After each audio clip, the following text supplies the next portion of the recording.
আমাদের দেশে তো 10টা মুস্তাফিজ নাই আসলে। মুস্তাফিজ এক্সপিরিয়েন্স যেটা আছে, ইন্ডিয়ার এখন অনেক ইয়াং বোলাররা ওর কাটার বা এরকম জিনিস শিখতে পারে। She is not like Tanzim Sakib anymore.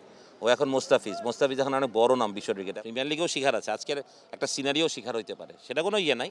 অথবা উনি এটাকে ওইভাবে মিন করেননি।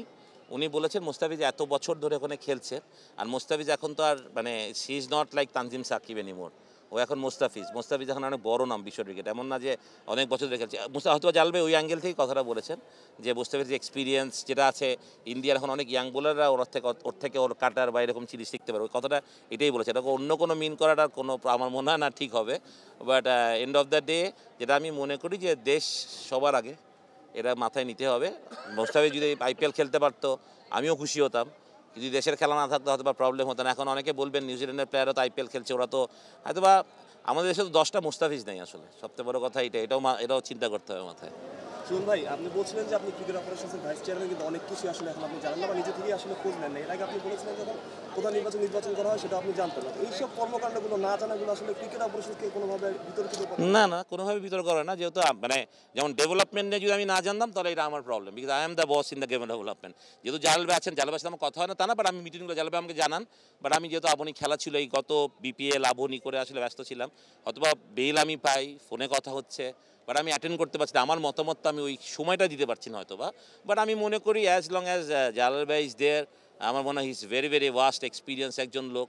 সেখানে আমার আসলে মানে ওনার কোনো ডিসিশনকে মানে ইয়ে করাটা আমার মনে হয় যে এটা ঠিক না। এবং আমি মনে করি সোফার যেভাবে চলছে, নাথিং রং উইথ ইট, আমি মনে করি না। একটা প্রশ্ন, আপনার টিমে তাসকিন আহমেদ এবং শরীফুল ইসলাম খেলছেন, দুজনেই শুরু করছেন।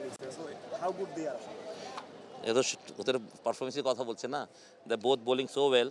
আমি মনে করি যে আপনি সবচেয়ে বড় স্ট্রেংথ আমাদের ছিল এবার আমাদের পেস অ্যাটাকটা আসলে। বাইরে আমার সাইফুদ্দিন এবং খালেদ বসে আছে। নাহিদ রানা এই টিমেই ছিল, ওকে শাহিনপুকুরে দিতে বাধ্য হয়েছি যে ছেলেটা খেলুক গিয়ে। তাহলে আমাদের পেস অ্যাটাক এত স্ট্রং যে বাংলাদেশের পেস অ্যাটাক কি বলা যায়, বাংলাদেশের সেরা পেস অ্যাটাক এখন যেটা যারা খেলে। হয়তো মুস্তাফিজ আমার থেকে থাকলে পুরাটাই হইতো। বাট আমি মনে করি যে both are bowling very very well, Taskin and Shoriful. নিজের ক্রিকেটের প্রতি আমার মনে হয় মনোযোগ কোনো সময় ছিল না, আমি বলবোই না, মনোযোগ অনেক ছিল। এখন আরও বেশি আরও ম্যাচিওর হচ্ছে আমার মনে করি। তো যেমন আমার সাথে অনেক কথা হয়, ব্যাটিং নিয়ে কথা হয়, যেমন ট্যাকটিক্যাল বিষয় নিয়ে কথা হয়, টেকনিক্যাল বিষয় নিয়ে কথা হয়, and he is doing is very very well. আর মনে হয় ওর অ্যাবিলিটি সম্বন্ধে মানুষের ও নিজেই বুঝে না।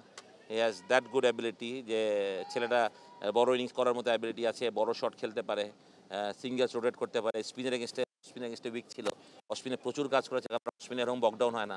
ভালো অন ড্রাইভ অফ ব্রেক খেলতে পারে, একটা নিতে পারে, রোটেট করতে পারে, সুইপ মারতে পারে, যেটাও খেলতে পারতো কিন্তু খেলতো না, কোথায় যেন একটু আটকে যেত। বাট এখন খুব সাবলীল ব্যাটিং করছে, দেখতেও ভালো লাগছে নাইমকে আসলে।